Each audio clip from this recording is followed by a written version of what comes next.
안녕하세요. 뒷방 고수입니다. 오늘은 남편 장례식장에서 발견된 한 녹음기에 관한 이야기입니다. 그 녹음기 안에는 절대 들어있어서는 안 돼 목소리가 담겨 있었습니다. 남편은 왜 이 녹음기를 품에 지니고 다녔을까요? 그리고 그 안에 담긴 진실은 한 가정을 어떻게 뒤흔들어 놓았을까요? 지금부터 직접 들어보겠습니다. 그날도 평범한 아침이었습니다. 저는 이수진이라고 합니다. 올해 42살. 평범한 가정주부입니다. 그날 아침에도 저는 고등학생 아들 도윤이의 도시락을 싸고 남편 출근 준비를 도왔습니다. 김밥을 말면서 어젯밤 남편이 잠을 설쳤다는 것을 떠올렸습니다. 요즘 부쩍 남편의 얼굴에 그늘이 짙었습니다. 밤마다 뒤척이는 소리가 들렸고 식사량도 부쩍 줄었습니다. 결혼한 지 15년. 저는 남편 박준혁의 모든 것을 알고 있다고 생각했습니다. 남편은 중소기업 부장으로 일하는 성실하고 묵묵한 사람이었습니다. 큰 욕심 없이 가족을 위해 열심히 일하는 사람. 저는 그런 남편이 좋았습니다. 물론 결혼 생활이 늘 순탄했던 것은 아닙니다. 시어머니 김말순 여사는 결혼 초부터 저를 탐탁지 않게 여겼습니다. 첫 인사를 드리러 갔던 날이 아직도 생생합니다. 시어머니는 저를 위아래로 훑어보더니 대뜸 이렇게 말했습니다. 집안이 어디냐? 평범한 회사원 집안입니다. 시어머니의 얼굴이 굳었습니다. 우리 준혁이는 좋은 집안 교수 만날 수 있었는데 왜 하필?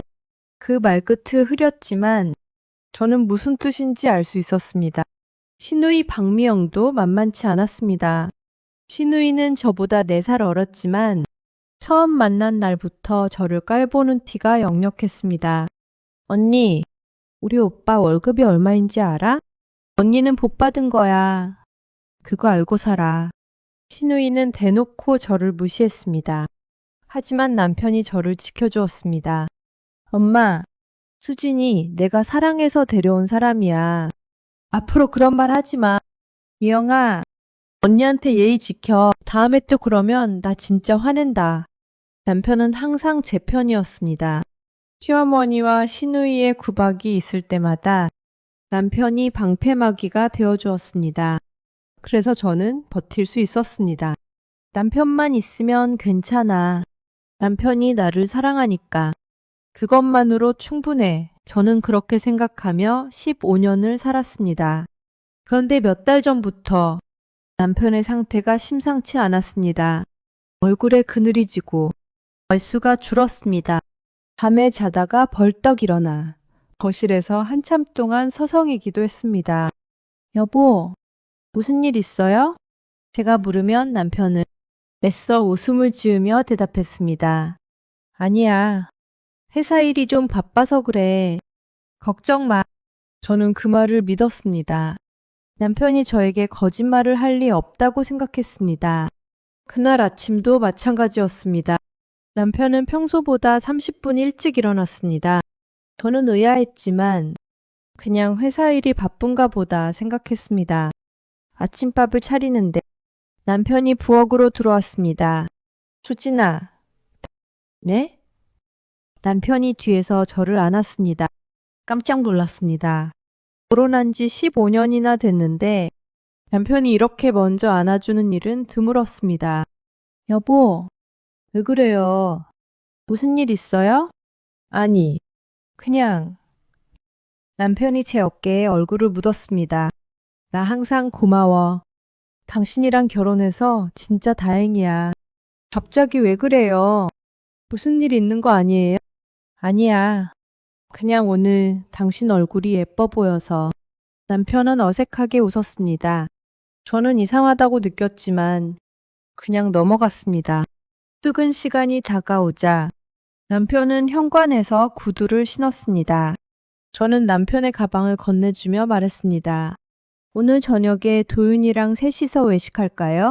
도윤이가 요즘 치킨 먹고 싶다고 했거든요. 그래, 좋아. 오늘 일찍 퇴근할게. 남편이 문을 열다가 멈췄습니다.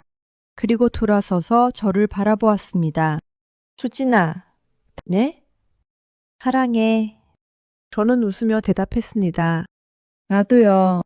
남편이 제 이마에 입을 맞추었습니다. 그리고 문을 열고 나갔습니다.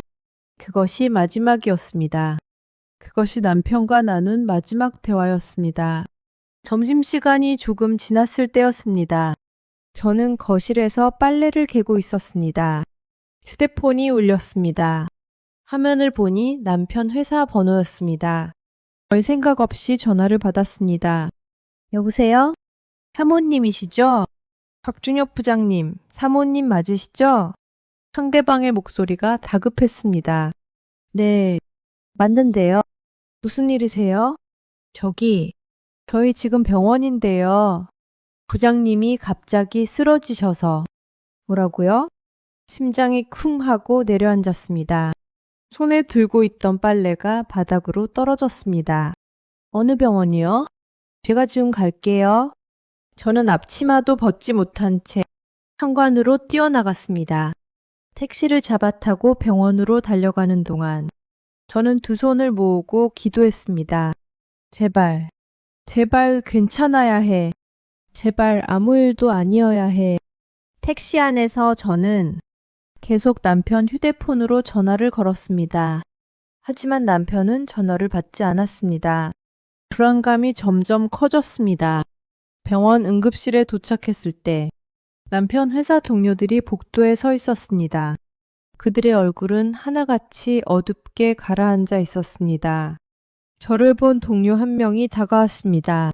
중년의 남자였습니다. 남편과 같은 팀에서 일하는 김 차장이었습니다. 사모님, 김 차장의 얼굴이 일그러져 있었습니다. 저희가 최선을 다했는데 무슨 소리예요? 우리 남편 어디 있어요? 사모님, 부장님이. 저는 김 차장의 말을 끝까지 듣지 않았습니다. 그의 손을 뿌리치고 응급실 안으로 뛰어들어갔습니다. 하얀 커튼이 쳐진 침대가 보였습니다. 의사와 간호사들이 서 있었습니다. 그들의 표정이 어두웠습니다. 저는 비틀거리며 침대로 다가갔습니다. 하얀 천으로 덮인 형체가 보였습니다. 제 발이 그 자리에 얼어붙었습니다. 아니야, 아니야. 저건 우리 남편이 아니야. 저는 떨리는 손으로 천을 걷어냈습니다. 그 아래에는 눈을 감은 남편이 누워 있었습니다. 마치 잠든 것처럼 편안한 얼굴이었습니다. 하지만 숨을 쉬지 않았습니다. 가슴이 오르내리지 않았습니다. 여보, 저는 남편의 얼굴을 손으로 감쌌습니다. 차가웠습니다. 이미 체온이 식어가고 있었습니다. 여보, 일어나요. 여보, 저는 남편의 어깨를 흔들었습니다. 하지만 남편은 눈을 뜨지 않았습니다. 제발, 제발 눈 떠요. 오늘 저녁에 도윤이랑 치킨 먹기로 했잖아요. 왜 이래요? 여보, 저는 남편의 가슴에 얼굴을 묻고 울부짖었습니다. 의사가 조심스럽게 다가왔습니다. 사모님, 저는 고개를 들었습니다. 눈물로 앞이 흐렸습니다. 의사는 무거운 표정으로 말했습니다. 급성 심근경색이었습니다. 회의 중에 갑자기 쓰러지셨다고 합니다. 심폐소생술을 시도했지만 저희가 도착했을 때는 이미 저는 의사의 말을 제대로 이해하지 못했습니다. 머릿속이 하얗게 비어버렸습니다. 평소 과로나 스트레스가 심하셨나요? 의사가 물었습니다. 저는 대답하지 못했습니다. 남편은 분명 힘들어 보였습니다. 하지만 이 정도일 줄은 몰랐습니다. 오늘 아침만 해도 멀쩡했는데 제 이마에 뽀뽀하고 나갔는데 사랑한다고 말해줬는데 어떻게 이렇게 갑자기 저는 그 자리에서 정신을 잃었습니다. 정신을 차렸을 때 저는 병원 침대에 누워 있었습니다. 옆에 아들 도윤이가 앉아 있었습니다. 도윤이의 눈이 벌겋게 출혈되어 있었습니다. 엄마, 정신 들어요?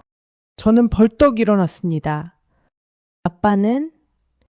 아빠 어디 있어? 도윤이의 얼굴이 일그러졌습니다. 엄마, 아빠가 저는 그제야 현실을 받아들여야 했습니다. 남편이 죽었습니다. 다시는 돌아오지 않습니다. 오늘 아침 사랑한다고 말해주고 나간 남편이 이제 이 세상에 없습니다. 장례식장으로 옮겨졌습니다. 저는 검은 상복을 입었습니다. 거울 속에 비친 제 모습이 낯설었습니다. 42살의 과부가 되다니 믿기지 않았습니다. 장례식장 빈소에 남편의 영정사진이 놓였습니다. 웃고 있는 남편의 사진. 작년 가족여행 때 찍은 사진이었습니다. 저는 그 사진을 바라보며 한참 동안 울었습니다. 조문객들이 들어오기 시작했습니다. 남편 회사 동료들, 친척들, 이웃들 모두가 안타까운 표정으로 저를 위로했습니다.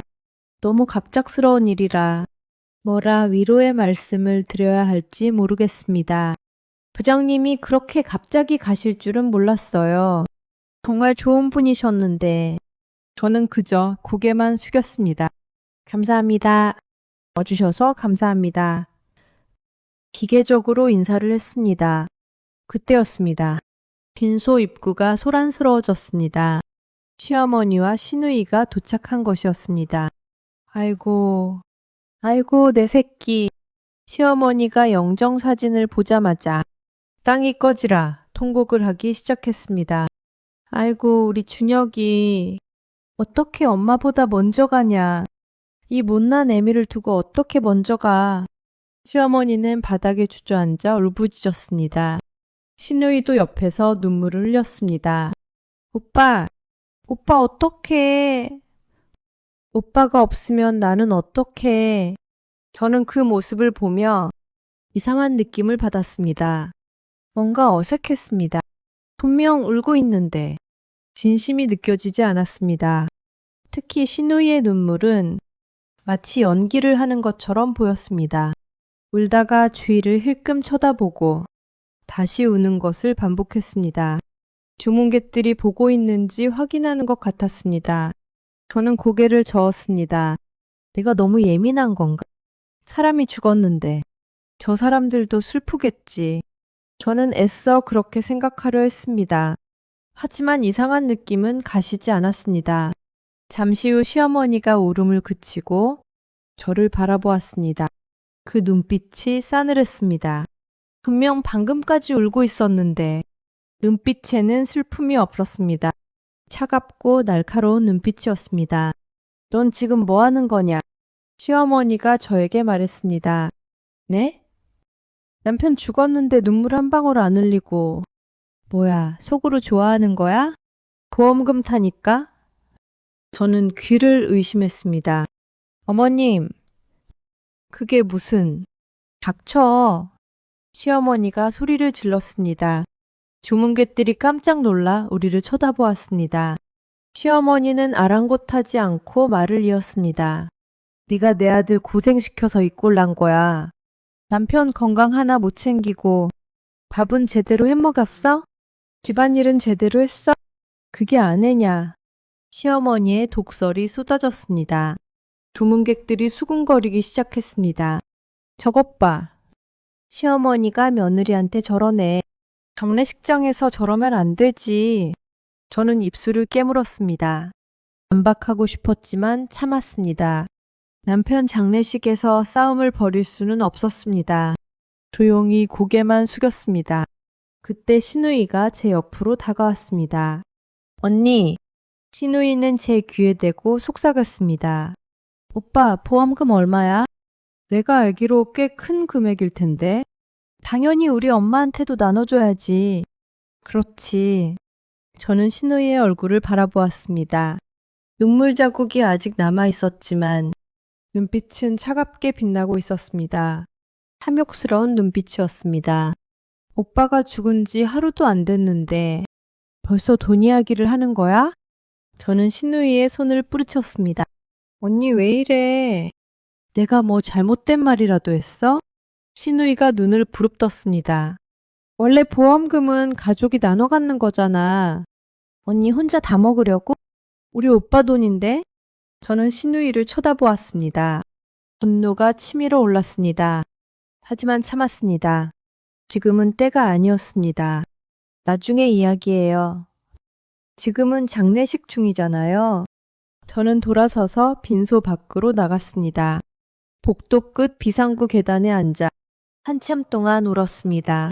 남편이 죽었는데, 남편이 죽었는데, 저 사람들은 벌써 돈 생각을 하고 있어. 마음이 너무 아팠습니다. 장례식 3일장은 지옥 같았습니다. 시어머니는 조문객들 앞에서 저를 대놓고 모욕했습니다. 저 여자가 내 아들 잡았어. 결혼하고 나서 우리 준혁이 고생만 했다니까.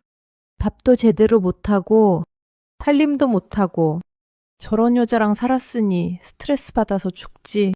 조문객들 중 일부는 시어머니 편을 들었습니다. 그래도 며느리가 남편 건강은 챙겼어야지. 요즘 젊은 여자들은 살림을 못해. 저는 그 말들을 들으며 이를 악물었습니다.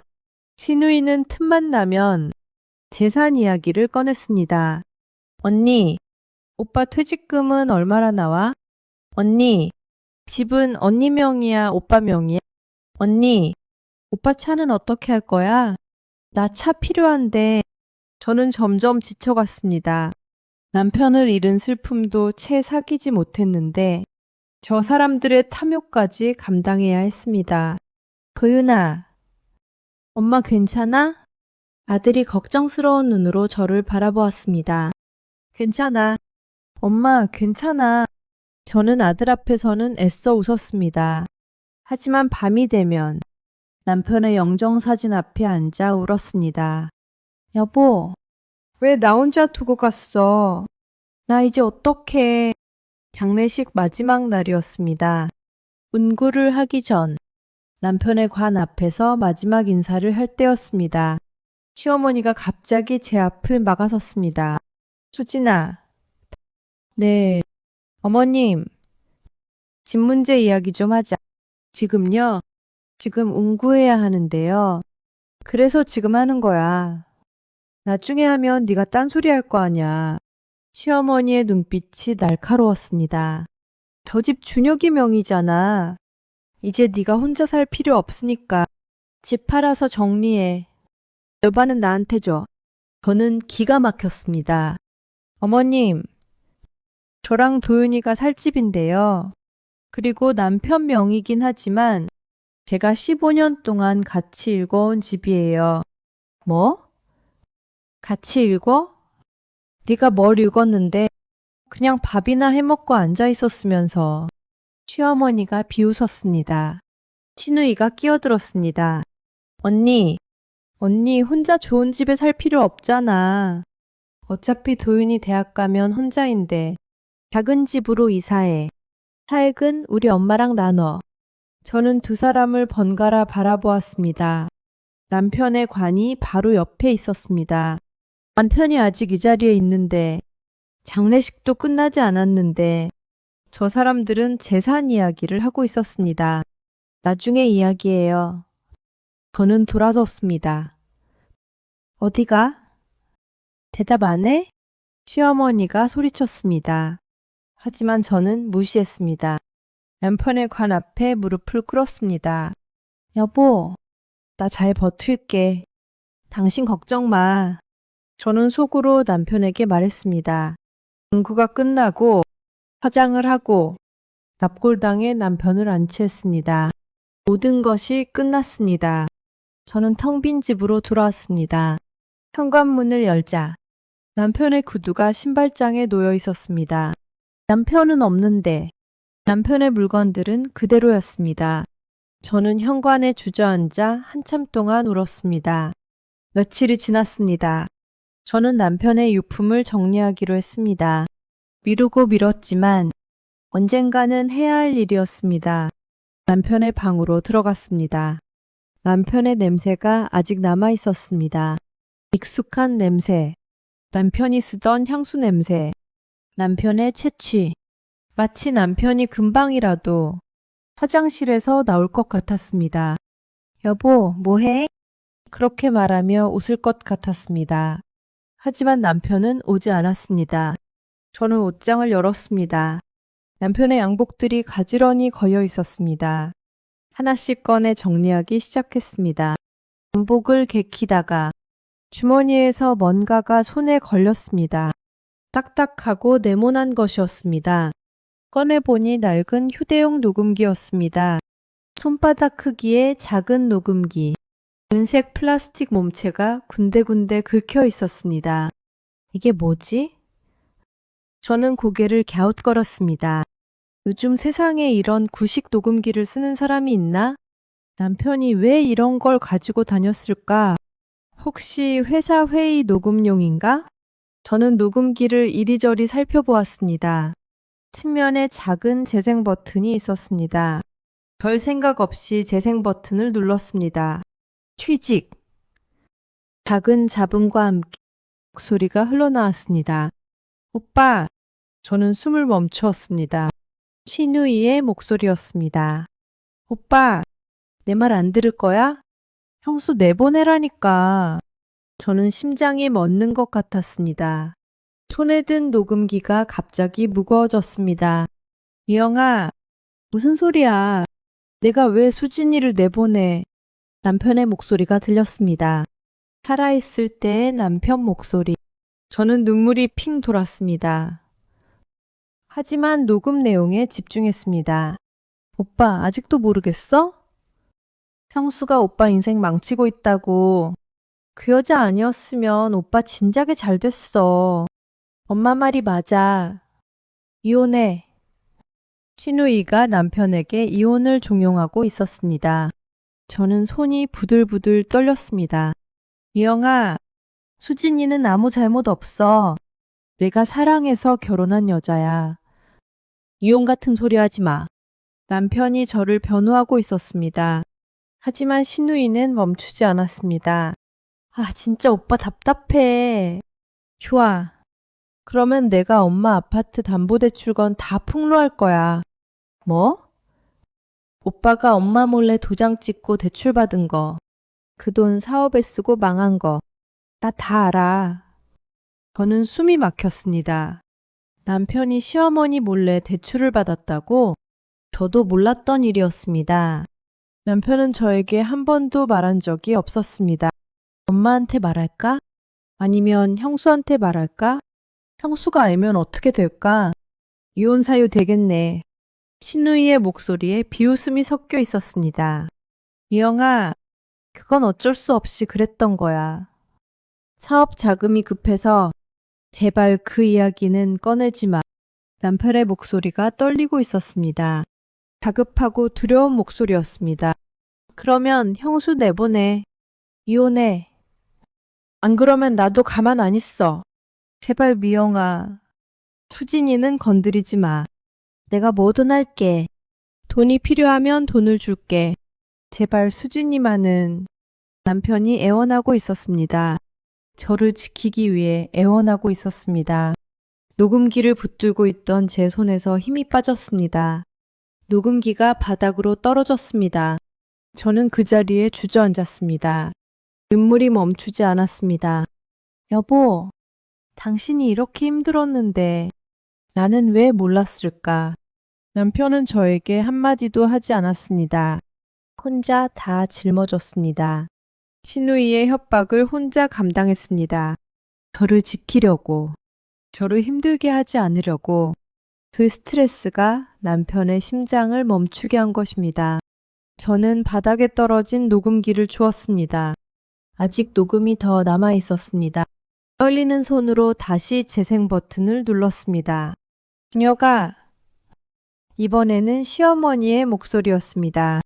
엄마, 네가 그 여자 판만 들어서 미영이가 저 꼴이 된 거야. 시어머니가 말했습니다. 미영이가 결혼 생활도 엉망이잖아. 다 네 형수 때문이야. 엄마, 그게 무슨 말이야. 수진이가 미영이한테 뭘 어쨌다고. 넌 항상 그 여자 편만 들어. 형수한테만 잘해주고 미영이는 쳐다보지도 않고. 그러니까 엄마 속이 터지지. 시어머니의 목소리가 점점 높아졌습니다. 이혼의 주녀가 그래야 엄마 마음이 편해. 그 여자랑 살면 넌 평생 고생이야. 엄마, 나 수진이 사랑해. 이혼 못해. 그래, 네 맘대로 해라. 대신 나중에 후회하지 마. 그 여자 때문에 네 인생 망쳐도 엄마한테 울지 마라. 시어머니도 남편에게 이혼을 종용하고 있었습니다. 저는 온몸이 떨렸습니다. 분노와 슬픔이 뒤섞여 머릿속이 하얗게 변했습니다. 남편은 양쪽에서 압박을 받고 있었습니다. 시어머니와 시누이, 두 사람이 남편을 조여오고 있었습니다. 저를 내쫓으라고, 이혼하라고. 남편은 그 사이에서 저를 지키려고 버티고 있었습니다. 그 스트레스가, 그 압박이 남편의 심장을 멈추게 한 것입니다. 저는 녹음기를 꽉 쥐었습니다. 이것은 증거입니다. 시어머니와 시누이가 남편에게 무슨 짓을 했는지, 남편이 왜 죽어야 했는지, 모든 것을 증명하는 증거입니다. 저는 자리에서 일어났습니다. 남편의 서재로 향했습니다. 녹음기가 있다면 다른 것도 있을 거라는 직감이 들었습니다. 남편은 분명 무언가를 더 남겨두었을 것입니다. 서재 책상 서랍을 하나씩 열었습니다. 서류들, 영수증들, 명함들. 별다른 것이 없었습니다. 첫 번째 서랍, 두 번째 서랍, 세 번째 서랍. 모두 평범한 물건들 뿐이었습니다. 마지막 네 번째 서랍을 열었을 때 바닥에 무언가 붙어 있는 것이 보였습니다. 갈색 봉투였습니다. 테이프로 서랍 바닥에 고정되어 있었습니다. 일부러 숨겨둔 것이 분명했습니다. 저는 조심스럽게 테이프를 떼고 봉투를 꺼냈습니다. 봉투 겉면에 남편의 손글씨가 적혀 있었습니다. 수진에게. 심장이 쿵쾅거렸습니다. 떨리는 손으로 봉투를 열었습니다. 안에는 편지지 한 장과 서류 몇 장이 들어 있었습니다. 저는 편지지를 펼쳤습니다. 남편의 글씨가 빼곡했습니다. 수진아, 당신이 이 편지를 읽고 있다면 나는 아마 당신 곁에 없겠지. 요즘 내 몸이 좋지 않아. 심장이 가끔 이상하게 뛰어. 숨이 차고 가슴이 조여와. 병원에 가봐야 하는데 시간이 없네. 당신에게 미리 말해두고 싶은 것들이 있어. 엄마와 미영이가 당신을 내쫓으려고 해. 나는 그걸 막으려고 혼자 싸우고 있어. 당신한테 말하면 당신이 힘들어할까봐. 아무 말도 못했어. 미안해. 녹음기는 증거야. 미영이가 나를 협박하는 내용이 담겨 있어. 혹시 내가 없는 동안 그들이 당신을 괴롭히면 이 녹음기를 사용해. 그리고 서류도 잘 봐. 내 생명보험 수익자가 원래 당신이었는데 얼마 전에 미영이가 엄마 이름으로 바꾸려고 했어. 보험 설계사한테 연락해서 몰래 처리하려 했대. 내가 겨우 막았어. 혹시라도 또 시도하면 조심해. 수진아, 당신이랑 결혼해서 정말 행복했어. 당신은 내 인생 최고의 선물이야. 다음 생에도 당신이랑 결혼하고 싶어. 사랑해. 영원히. 준혁. 저는 편지를 읽으며 소리내어 울었습니다. 여보, 여보, 왜 혼자 다 짊어졌어? 왜 나한테 말 안 했어? 남편은 마지막 순간까지 저를 걱정하고 있었습니다. 자신의 몸이 아프다는 것을 알면서도 병원에 갈 시간이 없다고 했습니다. 그 시간에 무엇을 하고 있었을까요? 시어머니와 시누이의 공격을 막느라 자신의 건강을 돌볼 시간조차 없었던 것입니다. 저는 편지와 함께 들어있던 서류를 확인했습니다. 생명보험 계약서 사본이었습니다. 수익자란에 제 이름 이수진이 적혀 있었습니다. 하지만 그 옆에 빨간 펜으로 메모가 되어 있었습니다. 3주 전 미영이 대리 신청, 수익자 변경 시도, 긴말순으로 보험사 연락해서 취소 처리함. 시누이가 남편 몰래 보험 수익자를 바꾸려 했던 것입니다. 남편이 살아있을 때 이미 보험금을 노리고 있었던 것입니다. 저는 분노로 온몸이 떨렸습니다. 이 나쁜 것들. 남편이 살아있을 때부터 이런 짓을 했단 말이야. 저는 서류를 꼭 쥐었습니다. 다음 날 저는 보험회사에 전화를 걸었습니다. 사실 확인을 위해서였습니다. 안녕하세요. 박준혁 씨 보험 계약건으로 문의드립니다. 네, 사모님. 무엇을 도와드릴까요? 혹시 최근에 수익자 변경 신청이 들어온 적 있나요? 잠시만요. 확인해 보겠습니다. 상담원이 키보드를 두드리는 소리가 들렸습니다. 잠시 후 상담원이 대답했습니다. 네, 사모님. 3주 전에 수익자 변경 신청이 들어왔었습니다. 수익자를 김말순 씨로 변경하는 내용이었는데요. 역시 남편의 유서 내용이 사실이었습니다. 근데 그 신청은 어떻게 됐나요? 박준혁 씨 본인이 직접 연락하셔서 취소 처리하셨습니다. 신청 이틀 후에요. 혹시 누가 그 신청을 했는지 알 수 있나요?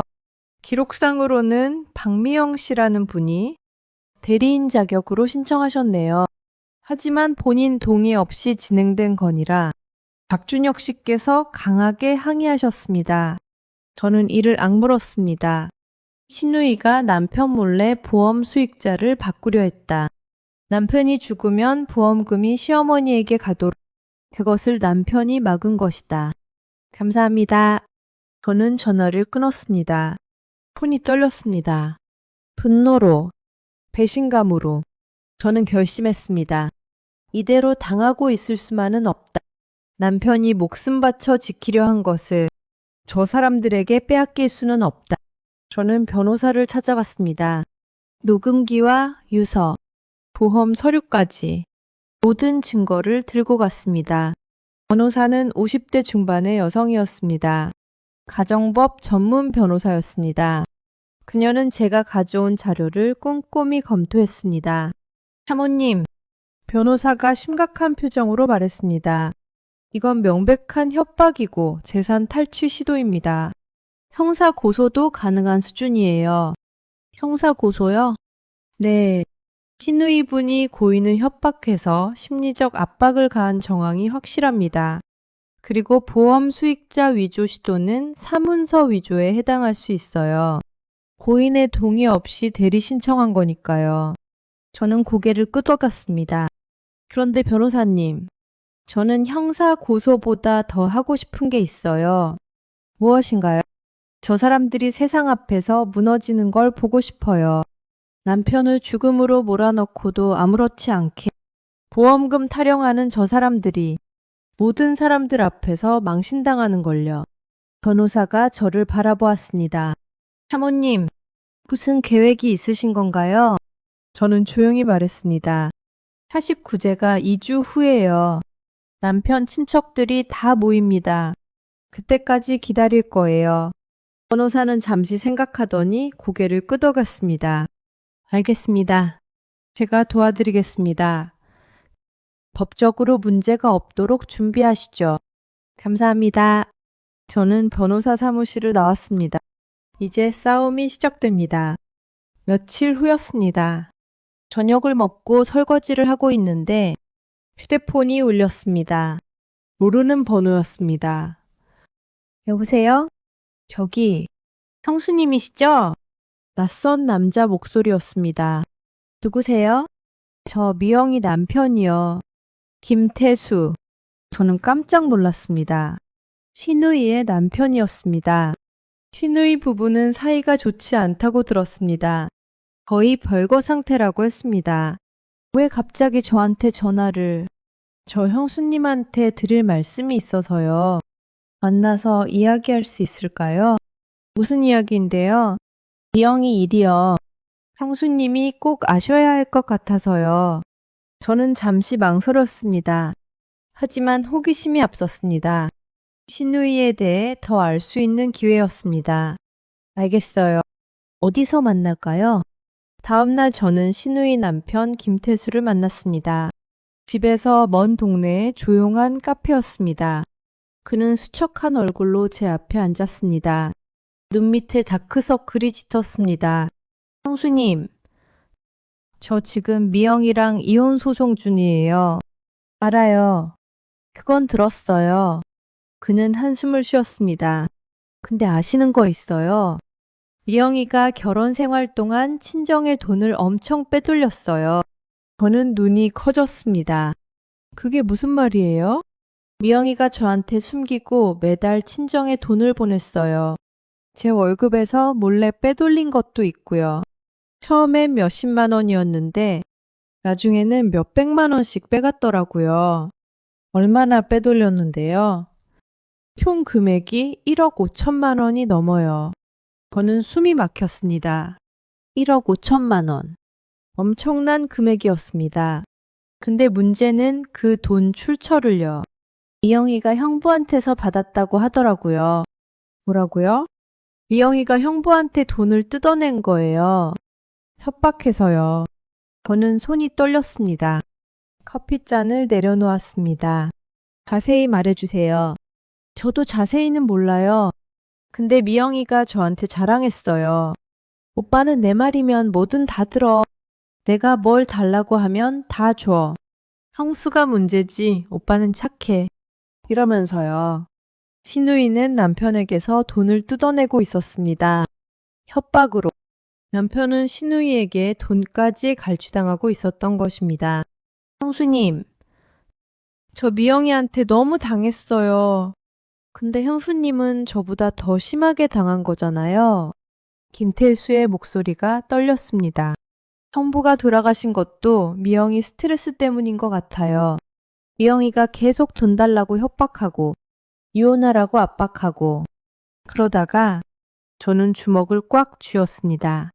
모든 것이 연결되었습니다. 시누이의 협박, 시어머니의 압박, 돈 갈취. 남편은 그 모든 것에 시달리다 심장이 멈춰버린 것입니다. 김태수 씨, 저는 그를 똑바로 쳐다보았습니다. 법정에서 증언해 줄 수 있어요? 미영 씨가 남편한테 돈 뜯은 거, 협박한 거. 그는 잠시 망설였습니다. 저도 이혼 소송 중이라서 불리하게 작용할 수도 있고, 저는 그의 눈을 바라보았습니다. 김태수 씨도 미영 씨한테 당한 거잖아요. 이대로 끝내실 거예요? 아니면 제대로 갚아줄 거예요? 그는 한참 동안 침묵했습니다. 그리고 천천히 고개를 끄덕였습니다. 알겠습니다. 증언하겠습니다. 미영이가 뭘 했는지 세상이 알아야 한다고 생각해요. 저는 그에게 감사 인사를 했습니다. 이제 모든 준비가 끝났습니다.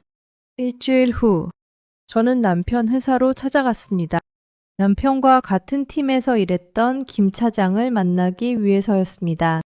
김 차장은 저를 보더니 반갑게 맞아주었습니다. 사모님, 어쩐 일이세요? 몇 가지 여쭤볼 게 있어서요. 시간 괜찮으세요? 저와 김 차장은 회사 근처 카페에 앉았습니다. 남편 회사에서 어땠는지 알고 싶어요. 몸 상태라든지, 스트레스를 많이 받았는지. 김 차장은 잠시 생각하더니 입을 열었습니다.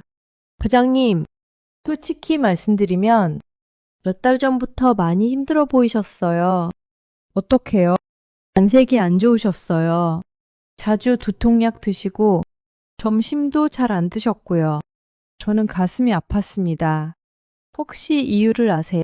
확실히는 모르는데 개인적으로 힘든 일이 있으신 것 같았어요.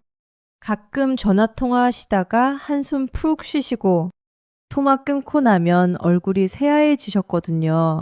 전화 상대가 누군지 아세요? 한번 우연히 들었는데 여동생 분이었던 것 같아요.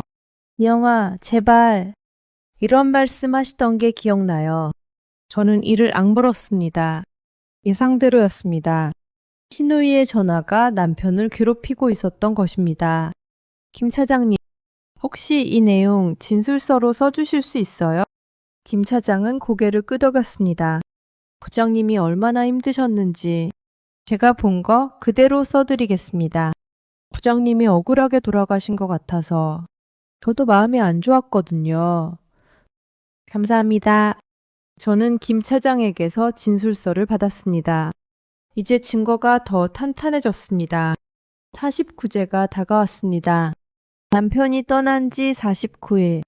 불교에서는 49일이 되면 망자의 영혼이 다음 생으로 떠난다고 합니다. 저는 남편을 위해 절에서 제를 지내기로 했습니다. 시어머니와 시누이에게도 연락했습니다. 49제합니다. 오세요. 시어머니는 전화로 투덜거렸습니다. 뭘 그런 걸 해. 돈 아까워. 그래도 남편 마지막 가는 길인데요. 친척들 다 부를 거예요. 친척들? 네. 남편 쪽 친척들 다 오신대요. 큰아버지, 작은아버지, 고모들, 사촌들도 오고요.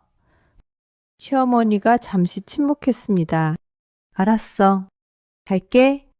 시누이도 온다고 했습니다. 49제 당일이 되었습니다. 저는 아침부터 일어나 준비했습니다. 검은 정장을 입었습니다. 거울 앞에 섰습니다. 오늘이 마지막이야. 오늘 모든 것을 끝낸다. 저는 다짐했습니다. 가방 안에는 녹음기와 유서사본, 보험 서류, 김태수의 진술서, 김 차장의 진술서, 모든 증거가 들어있었습니다. 절에 도착하니 친척들이 모여 있었습니다. 남편 쪽 큰아버지, 큰어머니, 작은아버지, 작은어머니, 고모 2분, 사촌들, 약 30명이 모였습니다. 모두가 검은 옷을 입고 있었습니다. 수진아, 고생이 많다. 큰아버지가 제 손을 잡아주었습니다. 아니에요. 와주셔서 감사합니다. 시어머니와 시누이도 도착했습니다. 시어머니는 저를 보더니 인상을 찡그렸습니다. 시누이는 친척들에게 인사하느라 바빴습니다.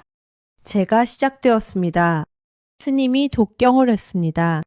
저는 남편의 영정사진을 바라보며 마음속으로 말했습니다. 여보, 오늘 다 끝낼게. 당신이 지키려던 거 내가 지킬게.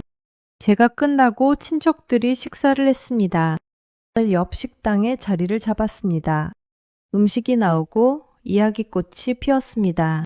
준혁이가 너무 일찍 갔어. 정말 아까워. 그러게요. 부자였는데 친척들이 남편 이야기를 했습니다. 그때였습니다. 시어머니가 수저를 내려놓았습니다. 수진아. 모든 시선이 저와 시어머니에게 쏠렸습니다. 네. 어머님. 이제 우리 이야기 좀 하자. 무슨 이야기요? 네가 이 집에서 나갈 때가 됐어. 식당이 조용해졌습니다. 친척들이 놀란 눈으로 우리를 쳐다보았습니다.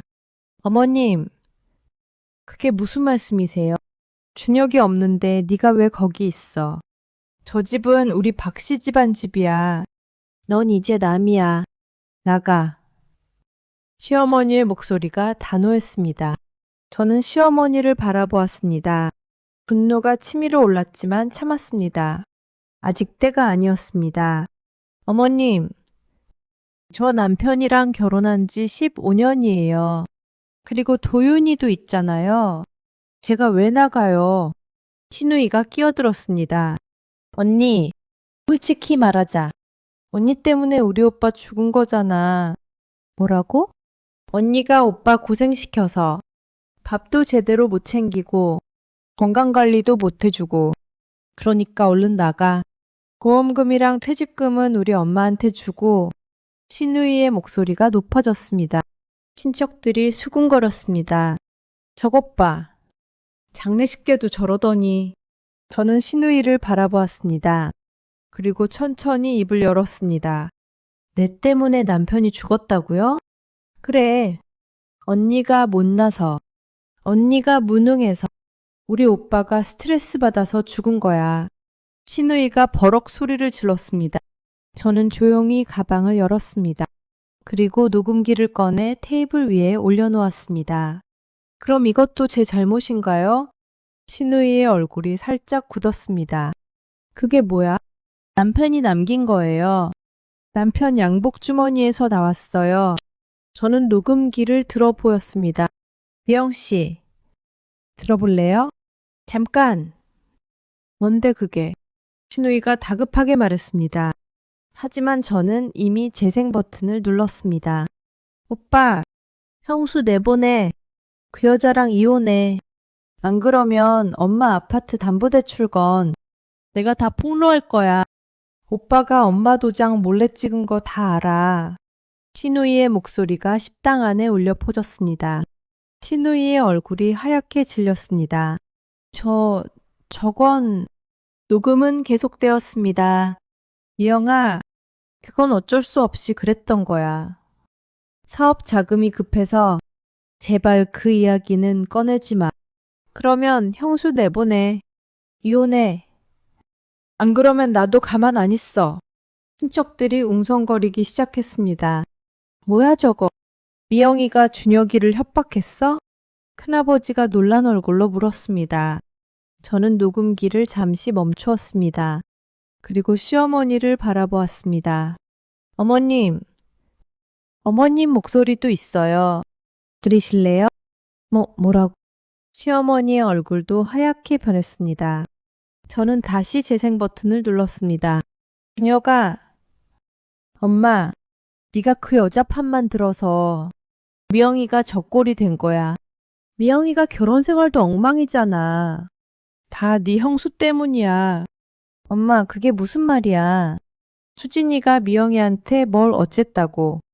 넌 항상 그 여자 편만 들어. 그러니까 엄마 속이 터지지. 이혼의 준혁아. 그래야 엄마 마음이 편해. 땅에 술렁였습니다. 말순이, 네가 아들한테 이혼하라고 했어? 큰아버지가 시어머니에게 물었습니다. 시어머니는 입을 달싹거렸지만 아무 말도 하지 못했습니다. 저는 가방에서 봉투를 꺼냈습니다. 이건 남편이 남긴 유서예요. 저한테 남긴 편지요. 저는 유서를 펼쳤습니다. 그리고 읽기 시작했습니다. 수진아, 당신이 이 편지를 읽고 있다면 나는 아마 당신 곁에 없겠지. 엄마와 미영이가 당신을 내쫓으려고 해. 나는 그걸 막으려고 혼자 싸우고 있어. 친척들의 눈이 시어머니와 시누이에게 쏠렸습니다. 저는 계속 읽었습니다. 그리고 서류도 잘 봐. 내 생명보험 수익자가 원래 당신이었는데 얼마 전에 미영이가 엄마 이름으로 바꾸려고 했어. 내가 겨우 막았어. 뭐? 보험 수익자를 바꾸려고 했다고? 친척들이 술렁였습니다. 저는 보험 서류를 꺼내 보여주었습니다. 여기 있어요. 남편이 죽기 3주 전에 시누이가 보험 수익자를 시어머니로 바꾸려 했어요. 남편이 막았지만요. 시누이가 벌떡 일어섰습니다. 그건 오해야. 내가 그런 거 아니야. 저는 시누이를 차갑게 바라보았습니다. 오해요? 그럼 이것도 오해예요? 저는 또 다른 서류를 꺼냈습니다. 미영 씨 남편한테 들었어요. 미영 씨가 우리 남편한테 돈 뜯어냈다면서요. 총 1억 5천만 원 넘게. 협박해서. 뭐? 친척들이 경악했습니다. 저는 김태수의 진술서를 읽었습니다. 미영이가 형부한테 돈을 뜯어낸 거예요. 협박해서요. 미영이가 저한테 자랑했어요. 오빠는 내 말이면 뭐든 다 들어. 내가 뭘 달라고 하면 다 줘. 시누이의 다리가 풀렸습니다. 그녀는 그 자리에 털썩 주저앉았습니다. 아니야. 그게 아니야. 저는 시누이를 내려다보았습니다. 미영 씨, 당신이 우리 남편 죽인 거야. 시누이가 고개를 들었습니다. 눈이 공포로 가득 차 있었습니다.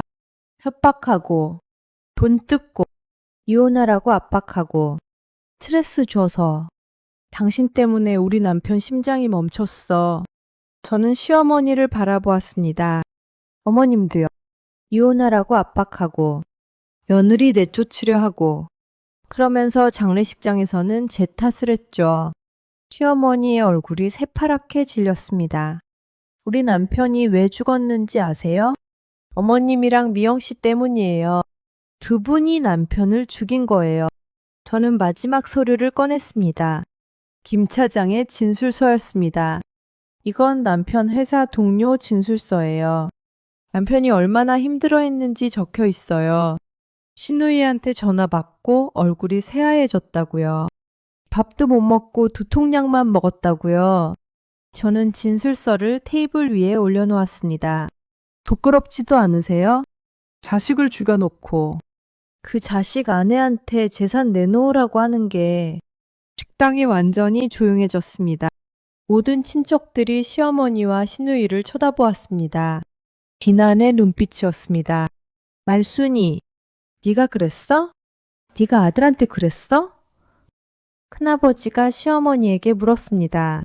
시어머니는 아무 말도 하지 못했습니다. 이영아, 네가 오빠한테 돈을 뜯었어? 협박해서 고모가 시누이에게 물었습니다.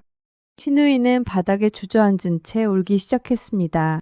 아니야, 아니야. 내가 그런 거 아니야. 그럼 이 녹음은 뭐야? 네 목소리잖아.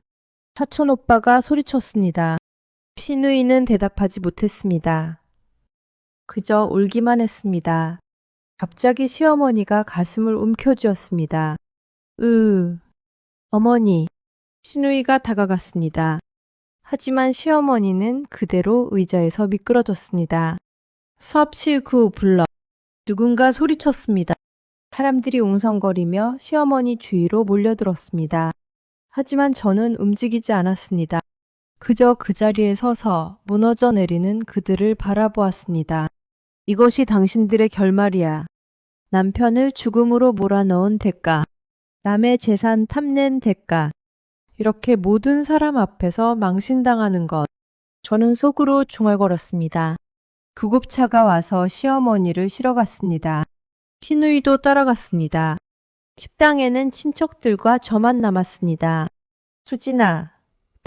큰아버지가 제 손을 잡았습니다. 고생 많았다. 우리가 몰랐네. 여기가 그렇게 힘들었는지. 괜찮아요. 저는 고개를 숙였습니다. 앞으로 어떻게 할 거야?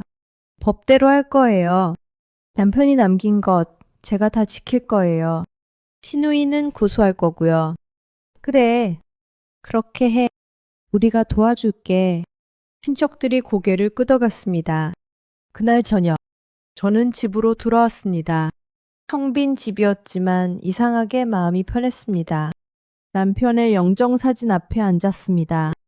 여보, 다 끝났어. 당신이 지키려던 거 내가 지켰어. 저는 영정사진을 쓸어보았습니다. 눈물이 흘렀습니다. 하지만 슬프지만은 않았습니다. 풀어냈습니다. 그 뒤로 많은 일이 있었습니다. 시어머니는 병원에서 2주일간 입원했습니다.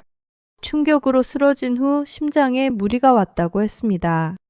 퇴원 후에도 친척들은 시어머니를 외면했습니다. 자식 협박한 할머니, 며느리 내쫓으려 한 시어머니, 그런 낙인이 찍혔습니다. 명절에도 아무도 찾아가지 않았습니다. 시누이는 저에게 고소당했습니다.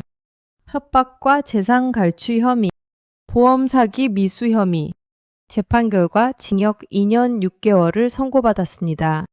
시누이의 남편 김태수와는 이혼이 성립되었고 재산 분할에서도 불리한 판결을 받았습니다. 시누이는 모든 것을 잃었습니다. 저는 남편의 보험금과 퇴직금을 온전히 지킬 수 있었습니다. 집도 제 명의로 바꾸었습니다. 아들 도윤이와 함께 살았습니다. 도윤이는 아빠를 잃은 슬픔을 잘 이겨냈습니다. 엄마, 아빠가 엄마 많이 사랑했던 거 알아. 나도 엄마 사랑해. 도윤이가 제 손을 잡아주었습니다. 고마워. 엄마도 사랑해. 저는 도윤이를 안아주었습니다. 어느 봄날이었습니다. 저는 남편의 묘를 찾았습니다. 봄바람이 부드럽게 불었습니다. 벚꽃잎이 바람에 날렸습니다. 여보, 저는 묘비 앞에 앉았습니다. 다 끝났어. 당신이 지키려던 거 내가 지켰어. 바람이 불었습니다. 묘비 앞에 놓인 꽃잎이 흔들렸습니다. 시어머님이랑 미영이. 그 사람들 이제 아무도 안 만나. 도윤이도 잘 크고 있어. 나도 괜찮아. 저는 잠시 말을 멈추었습니다. 여보, 당신 혼자 싸우게 해서 미안해. 나한테 말했으면 같이 싸웠을 텐데. 눈물이 흘렀습니다. 하지만 더 이상 슬프지만은 않았습니다. 이제 편히 쉬어. 나 잘 살게. 도윤이 잘 키울게. 당신 걱정하지 마. 저는 묘비를 쓸어보며 미소 지었습니다. 바람이 제 머리카락을 흔들었습니다. 마치 남편이 대답하는 것 같았습니다. 그래, 잘 살아. 사랑해. 저는 한참 동안 묘 앞에 앉아 있다가 천천히 일어섰습니다. 그리고 돌아섰습니다. 앞으로 걸어갔습니다. 남편이 지켜준 삶을 향해, 새로운 내일을 향해. DJ 마무리. 네, 이렇게 사연이 끝이 났습니다. 남편은 아내를 지키려다 몸이 망가지고 결국 세상을 떠났습니다. 아내는 남편이 남긴 증거로 진실을 밝혀냈습니다. 가족이라는 이름으로 서로를 협박하고 재산을 탐내는 사람들, 그리고 그 속에서 오직 사랑하는 사람을 지키려던 한 남자. 여러분은 어떻게 생각하시나요? 남편의 선택은 옳았을까요? 아내에게 미리 말했어야 했을까요? 그리고 시어머니와 시누이, 그들의 처벌은 충분했을까요? 댓글로 여러분의 생각을 들려주세요. 오늘도 들어주셔서 감사합니다. 뒷방고수였습니다.